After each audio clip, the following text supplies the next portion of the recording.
मुर्शद इलामा doctor Syed Sameer Bukhari की अगवाई गालियां दरवेशा फकीर का काफला अपनी मंजिल और रवा दवा है, बल्कि मंजिल और सामने खलोती है, बल्कि मंजिल आप पूरी लगी है। मंजिल आदि तू खलो जा, तू बड़े पैंडे कर लैन, हुण मैं आप ही आ जानी हूं। मैनू पता तू मुड़ना तो है कोई नहीं, तू जो मेरे तक अपड़ जाना फिर मैं तेरे तक अपड़ जानी हूं। ये होंदे ने मसम्मम इरादे, पक्के इरादे वाले फकीर जेड़े जिथे पैर रख देंदे उत्थे खैर हो जाती, जिथे नजर कर देंदे ने उत्थे लहर बहर हो जाती है, जिथे उहदा बसेरा हो जाता उत्थे रब दा पैरा हो जाता है, जिथे वो कुली पा लेंदे ने उत्थे फरिश्ते आ जाते हैं, जिथे जिथे उहदा दीवा बलदा है उहदा लंगर बलदा है, पूरे दे पूरी मखलूका आके ते दर्शन कर लिया। मैं तो पहले भी अर्ज की थी कि मखलूका ने आना है, दर्शन होने बुखारी ने भी आना है, सालक ने भी आना है। 1,24,000 फकीर का पहरा लगा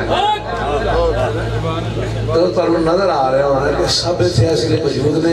उन्हें एक नारा मारना और नारा मार के तुसीं दसना पूरी दुनिया नू कि इसलिए कितनी वड्डी ऐसे कलंदरां दी महफिल हो रही है, कितनी वड्डी इत्थे पीर बुखारी की अगवाई जिवें दरवेशां दा इकट्ठ है, वो साडा एक नारा दसेगा। फिर उस बाद असीं धमाल पानी कलंदर दी, उस बाद दुआ खैर होएगी, दुआ खैर तो बाद फिर असीं बवांगे, चाह शाह पीआंगे, फिर एक गैर रस्मी महफिल शुरू हो जाएगी।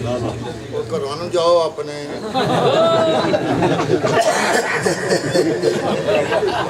अख भुल के छड़े नूं मारी ते तोड़ के गुरुआं का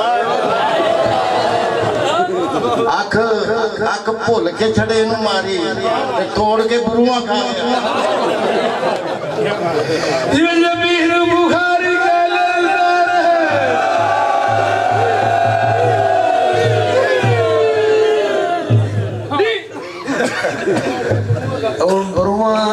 बाबा जी आए बरूआ वास्ते ते सानू पता कि इन्हां बरूआं दे विच जिहड़ियां ने सारियां रूहां ने ते बरूआं नहीं ये जूहां ने